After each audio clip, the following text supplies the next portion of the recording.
రెండో రోజు కూడా పార్లమెంట్ లో సేమ్ సీన్ కనిపిస్తోంది. నిన్నటిలాగానే ఇటు లోక్సభలో కావచ్చు అటు రాజ్యసభలో కావచ్చు విపక్ష సభ్యులు నిరసనల మధ్య సభ ప్రారంభమైంది. అయితే సభ ప్రారంభమైన కొద్దిసేపటికే విపక్ష సభ్యులు నినాదాలు చేశారు. రైతుల సమస్యలకు సంబంధించి ఇటు లోక్సభలో చర్చ పెట్టాల్సిందిగా ఆందోళన చేశారు. దీంతో 12 గంటలకు సభను వాయిదా వేస్తున్నట్టుగా ప్రకటించారు స్పీకర్. అటు రాజ్యసభలో కూడా అదే పరిస్థితి కనిపిస్తోంది. సభ ప్రారంభమైన కొద్దిసేపటికే విపక్ష సభ్యుల నిరసనలు స్టార్ట్ అయిపోయాయి.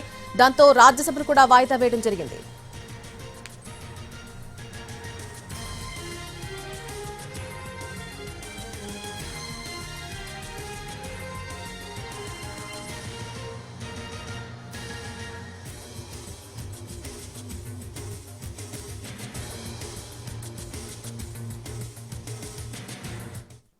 अपनी अपनी सीट पर जाएं, बैठें और किसानों के महत्वपूर्ण मुद्दों पर चर्चा करें ताकि हम देश के किसान के कल्याण के विषय पर व्यापक चर्चा सदन में कर सकें।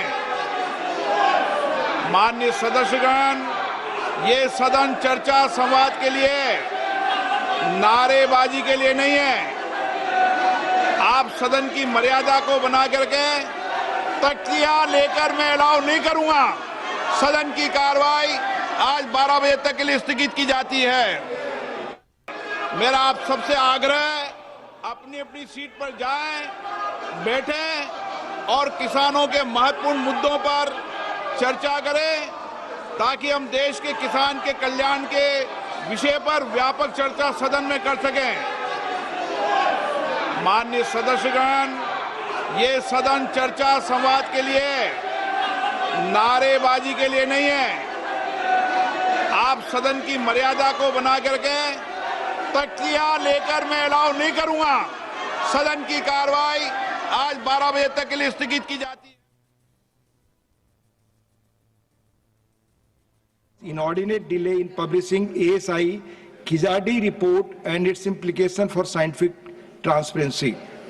The notice of Shri Santosh Kumar P. demands discussion over the unprecedented and unexpected resignation of the Honorable Chairman Rajya Sabha. Honorable members may recall the detailed rulings on Rule 267 imparted by the Chair on 8th December 2022 and 19th December 2022. The same have been reiterated a number of times. Since these notices do not conform to the directives imparted by the Chair, the same are declined. Please. Now it's matters raised with permission. Please. Shri Vaiko, please take chair. Please. Shri Vaiko, no, please take chair. Shri Vaiko, Shri Mayank Kumar Nayak, demand for inclusion of other rural areas of Mehsana district in the rural mission.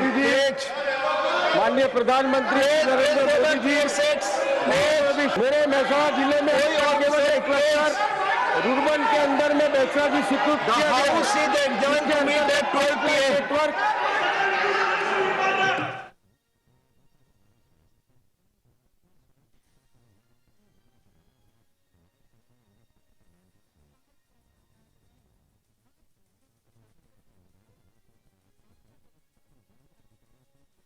है, जो शास्त्रीय भाषा है, जो स्वामी विवेकानंद की भाषा है, जो नेताजी सुभाष चंद्र बोस की भाषा है, जो रविंद्रनाथ टैगोर की भाषा है, रविंद्रनाथ टैगोर जिसने हमारा राष्ट्रीय गीत लिखा है, इनकी भाषा के ऊपर अत्याचार किया जा रहा है, आक्रमण किया जा रहा है। जो प्रवासी मजदूर हैं, जो स्टेट से स्टेट जाते हैं काम के लिए, उनके ऊपर आक्रमण है, अत्याचार है। जब उनके पास पूरा कागज पत्र है, उनके पास पूरा नागरिक होने का प्रमाण है, तभी भी इनके ऊपर अत्याचार हो रहा है, आक्रमण हो रहा है और कहा जा रहा है कि ये बांग्लादेशी है, ये रोहिंग्या है। ये सरासर बांग्ला के ऊपर आक्रमण है, ये बंगाल को अपमानित करने की कोशिश है, ये बंगाल के ऊपर अत्याचार करने की कोशिश है।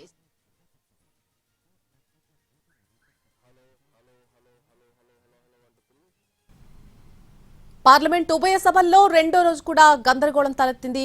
ప్రారంభమైన కాసేపటికే రెండు సభలు కూడా వాయిదా పడ్డాయి. విపక్ష సభ్యులు నినాదాలతో హోరెత్తించారు. సభల్లో స్పీకర్ పోడియం దగ్గరకు వెళ్లి మరీ నిరసనలు తెలిపారు.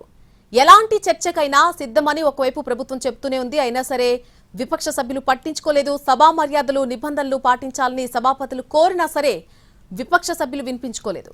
దీంతో ఉభయ సభలు కూడా మధ్యాహ్నం 12 గంటల వరకు వాయిదా పడ్డాయి. ఫస్ట్ లోక్సభలో చూస్తే ప్రారంభమైన వెంటనే కూడా రచ్చ మొదలైంది. అయితే ప్రశ్నోత్తరాల కార్యక్రమాన్ని కొనసాగించాలని స్పీకర్ కోరారు. అయినా సరే సభ్యులు వినిపించుకోలేదు. రైతుల సమస్యలపై చర్చించాలని, అందుకు అందరూ సహకరించాలని కేంద్ర మంత్రి శివరాజ్ సింగ్ చౌహాన్ కూడా కోరారు. అయినా సరే సభ్యులు వినకపోవడంతో లోక్సభ వాయిదా పడింది 12 గంటల వరకు.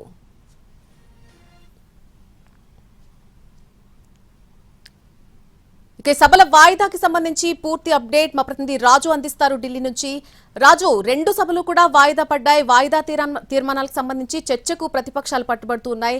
సో మళ్ళీ సభలు 12ంటికి లోక్సభ స్టార్ట్ కాబోతోంది. ఇదే పరిస్థితి అంటే నిన్న చూసిన పరిస్థితి ఇవాళ కూడా కొనసాగే అవకాశం ఎక్కువ కనిపిస్తున్నట్టుగా అనిపిస్తుంది. ఏమంటారు? ఎస్, నిన్నటి కంటే ఈరోజు మరింత సీరియస్గా కనిపిస్తుంది నళిని. ఎందుకంటే పార్లమెంట్ ఖచ్చితంగా ఈ 2వ రోజు అంటే ఆపరేషన్ సింధూర్ కావచ్చు, పహల్గాం పైన నిన్న ప్రతిపక్షాలు ఆందోళన చేయడంతో అందుకోసం లోక్సభతో పాటు రాజ్యసభలో కూడా ఆ చర్చకు సిద్ధమంటూ సమయాన్ని కూడా కేటాయించారు. ఈ రోజు ప్రతిపక్షాలు ప్రధానంగా లోక్సభతో పాటు రాజ్యసభలో ఏదైతే బీహార్లో జరుగుతున్నటువంటి ఈ ఓటర్ల జాబితాకు సంబంధించినటువంటి సమగ్ర సవరణకు సంబంధించినటువంటి అంశం పైన వాయిదా తీర్మానం ఇచ్చాయి. సో బిజినెస్ మొత్తం కూడా క్యాన్సిల్ చేసి ఆ అంశం పైనే చర్చ జరపాలని చెప్పి డిమాండ్ చేస్తూ ప్రతిపక్షాలకు సంబంధించినటువంటి సభ్యులు 2 సభల్లోనూ పోడియం వైపు దూసుకొచ్చారు. దాంతో నిలువరించే ప్రయత్నం చేసినటువంటి లోక్సభ స్పీకర్ ఓం బిర్లా ఖచ్చితంగా అన్ని అంశాలపైన చర్చ జరుగుతుంది. మొదట ఏదైతే ప్రశ్నోత్తరాల సమయం అంటే రెగ్యులర్ గా మొదటి 1.5 అవర్ మొత్తం కూడా ప్రశ్నోత్తరాల సమయం అనేది ఉంటుంది. అయితే గతంలో అన్ని ప్రశ్నలకు సంబంధించి కాకుండా 2 మినిస్ట్రీలకు సంబంధించి ఎక్కువసేపు చర్చ జరిగేలా ఇప్పుడు ప్లాన్ చేశారు. సో ఈ రోజు వ్యవసాయానికి సంబంధించినటువంటి ప్రశ్నలు ఉన్నాయి. సో ఇది అందరికీ ఉపయోగపడుతుందంటూ కేంద్ర వ్యవసాయ శాఖ మంత్రి సైతం స్పష్టం చేసినటువంటి పరిస్థితి కనిపించింది, శివరాజ్ సింగ్ చౌహాన్. సో ఈ నేపథ్యంలో ప్రతిపక్షాలు మాత్రం తమ ఆందోళనను కొనసాగించారు. దాంతో మొదట లోక్సభ మధ్యాహ్నం 12 గంటలకు వాయిదా పడింది. ఇక రాజ్యసభలోనూ కూడా అదే పరిస్థితి. రాజ్యసభలో ఏదైతే ఈరోజు చైర్మన్ గా అటు జగదీప్ ధన్కర్ లేరు, ఎవరైతే వైస్ చైర్మన్ గా ఉన్నటువంటి హరివంశ్ రాయ్ వచ్చి కూర్చున్నారు. సో ఆయన సభను ప్రారంభించగానే మళ్ళీ ఇక్కడ కూడా ప్రతిపక్షాలకు సంబంధించినటువంటి ఈ రాజ్యసభ ఎంపీలు మొత్తం కూడా ఆందోళనకు సిద్ధమయ్యారు. ఏదైతే బీహార్లో జరుగుతున్నటువంటి ఓటర్ల రివ్యూతో పాటు ఇతర అంశాలపైన సభలో చర్చ జరగాలంటూ ఆందోళన చేసినటువంటి పరిస్థితి కనిపించింది. దాంతో ఇక్కడ కూడా ప్రశ్నోత్తరాల సమయం కొనసాగే పరిస్థితి లేకపోవడంతో రాజ్యసభను కూడా వాయిదా వేశారు. అంతేకాదు ఇప్పుడు రాజ్యసభ మొత్తం కూడా ఒక చర్చ జరుగుతుంది. అంటే నిన్నటి వరకు సభలో ఉన్నటువంటి ఉపరాష్ట్రపతి జగదీప్ ధన్కర్ రాత్రికి రాత్రి ఎందుకు రాజీనామా చేశారు, దీని వెనక ఉన్నటువంటి కారణాలు ఏంటి అనే దాని మీద కూడా హాట్ గా చర్చ జరుగుతున్నటువంటి పరిస్థితి ఉంది. ఈ నేపథ్యంలో 2 సభలు కూడా వాయిదా పడ్డాయి. నళిని, అయితే రాజు, మీరు చెప్పినట్టుగా జగదీప్ ధన్కర్ రాజీనామాకు సంబంధించి తీవ్రమైనటువంటి చర్చ నడుస్తోంది. జైరాం రమేష్ కూడా కొన్ని వ్యాఖ్యలు చేశారు. చాలా పెద్ద కారణాలున్నాయి లోపల, అందుకే ఆయన రాజీనామా చేయాల్సి వచ్చిందని చెప్పేసి. సో ఇతర నేతల నుంచి ఎటువంటి స్పందన వినిపిస్తోంది, అసలు దీన్ని ఏ విధంగా చూడాల్సి ఉంటుంది? ఎస్, నిజంగా నళిని, అంటే ఇంకా 2 ఏళ్ల పాటు పదవీ కాలం ఉంది ఉపరాష్ట్రపతి జగదీప్ ధన్కర్ కు. అంతేకాదు ఈ 3 ఏళ్లకు కూడా ఇంకా 20 రోజుల సమయం ఉంది. అంటే ఏదైతే 2022 ఆగస్టున బాధ్యతలు తీసుకున్నారు అప్పటి ఉపరాష్ట్రపతి, అంటే 13వ ఉపరాష్ట్రపతిగా వెంకయ్యనాయుడు ఉండేవారు. ఆయన తర్వాత 14వ ఉపరాష్ట్రపతిగా జగదీప్ ధన్కర్ బాధ్యతలు తీసుకున్నారు. మొత్తం 5 ఏళ్ల కాలం పాటు ఉపరాష్ట్రపతికి పదవీ కాలం ఉంటుంది. కానీ మధ్యలోనే ఆరోగ్య కారణాలు అంటూ నిన్న రాష్ట్రపతికి లేఖ రావడం, రాష్ట్రపతిని స్వయంగా వెళ్లి కలిసి లేఖ ఇచ్చినట్టుగా తెలుస్తుంది. అయితే ఈ క్రమంలోనే వాస్తవానికి అంటే గత బడ్జెట్ సమావేశాల సందర్భంగా మార్చిలోనే జగదీప్ ధన్కర్ అనారోగ్యానికి గురయ్యారు. చెస్ట్ పెయిన్ రావడంతో ఉటావుటిన వైస్ ప్రెసిడెంట్ ఇంటి నుంచి ఎయిమ్స్ ఆసుపత్రికి తరలించి అక్కడ చికిత్స అందించారు. సో ఆటకు సంబంధించి ఆ స్టంట్స్ వేయడంతో పాటు మరికొంత ట్రీట్మెంట్ కూడా జరిగింది. ఆ తర్వాత మరికొన్ని స్పీచెస్ ఇస్తున్నటువంటి క్రమంలో హిమాచల్తో పాటు ఉత్తరాఖండ్లో జరిగినటువంటి కొన్ని టూర్లలో కూడా ఒకసారిగా కళ్ళు తిరిగి ఉపరాష్ట్రపతి అక్కడ ఎదురుగా ఉన్నటువంటి వాళ్ళపైన ఒరిగిపోయినటువంటి పరిస్థితి కూడా కనిపించింది. సో దాంతో తన అనారోగ్య కారణాలతోనే నేను ఈ పదవికి రాజీనామా చేస్తుందని చెప్పారు. కానీ నిన్నటికి నిన్న ఎందుకు ఈ నిర్ణయం తీసుకున్నారు? నిన్న ఉదయం నుంచి సాయంత్రం వరకు సభా కార్యక్రమాలను సజావుగా నిర్వహించి ఒక్కసారిగా సాయంత్రం ఈ నిర్ణయం తీసుకోవడం వెనక ఆరోగ్య కారణాల లేదంటే అంతకు మించి మరేదైనా కారణం ఉందనే దాని మీద ఇప్పుడు అటు రాజ్యసభలో చర్చ జరుగుతుంది. ఎంపీలు అందరూ కూడా, లోక్సభలో ఉన్నటువంటి ఎంపీలు, రాజ్యసభలో ఉన్నటువంటి ఎంపీలు అందరూ కూడా ఇదే అంశంపైన చర్చించుకుంటున్నారు. అంతేకాదు నిన్న జరిగినటువంటి సభలో అంటే బీఏసీ సందర్భంగా జరిగినటువంటి కొన్ని అంశాలను కూడా కాంగ్రెస్ సీరియస్ గా తీసుకుంటుంది. ఏకంగా జైరాం రమేష్ ఎక్స్ లో కొన్ని కీలక వ్యాఖ్యలు కూడా చేశారు. అంటే నిన్న మధ్యాహ్నం జరిగినటువంటి ఏదైతే అటు బీఏసీ సమావేశానికి జేపీ నడ్డా, కిరణ్ రిజిజులు, అంటే జేపీ నడ్డా రాజ్యసభలో ఏదైతే ఫ్లోర్ లీడర్ గా ఉన్నారు, కిరణ్ రిజిజు పార్లమెంటు వ్యవహారాల శాఖ మంత్రిగా ఉన్నారు. బీఏసీ సమావేశాలు జరిగినటువంటి క్రమంలో వాళ్ళిద్దరూ హాజరవుతారు. అయితే మధ్యాహ్నం హాజరయ్యారు. తిరిగి సాయంత్రం 4 గంటలకు సమావేశం అనుకున్నటువంటి క్రమంలో 4 గంటలకు మాత్రం వాళ్ళిద్దరూ హాజరు కాలేదు, JP Nadda and Kiran Rijiju. So ఈ మధ్యాహ్నం 1 గంట నుంచి సాయంత్రం 4 గంటల మధ్య ఏదో ఒకటి జరిగింది. సో అందుకోసమే జగదీప్ ధన్ఖడ్ తన పదవికి రాజీనామా చేశారంటూ కాంగ్రెస్ వ్యాఖ్యానిస్తుంది. అంతేకాదు రాజకీయ కారణాలు కూడా ఉండి ఉండొచ్చు. ఏదైతే ఇప్పుడున్నటువంటి బీహార్ ఎన్నికలు కావచ్చు, లేదంటే రానున్నటువంటి మరికొన్ని రాష్ట్రాల ఎన్నికల కోసం కానీ బీజేపీ ఇటువంటి నిర్ణయం తీసుకుందా, లేదంటే నిజంగానే ఆరోగ్య కారణాల వల్లనే రాజీనామా చేశాడా, అంతకు మించి కారణాలు ఏమైనా ఉన్నాయనే దాని మీద మాత్రం ప్రస్తుతం అటు పార్లమెంట్ లో చర్చ జరుగుతుంది. మరోపక్క జేపీ నడ్డా కూడా ఈ విషయంలో స్పందించారు. అంటే నిన్న సాయంత్రం బీఏసీకి రానటువంటి విషయాన్ని ముందే ఉపరాష్ట్రపతి కార్యాలయానికి సమాచారం ఇచ్చాము. సో వేర్వేరు కార్యక్రమాలు ఉండడం వల్ల రాజ్యసభలో జరిగేటటువంటి బీఏసీ సమావేశానికి తాము హాజరు కాలేదనే విషయాన్ని చెప్పారు.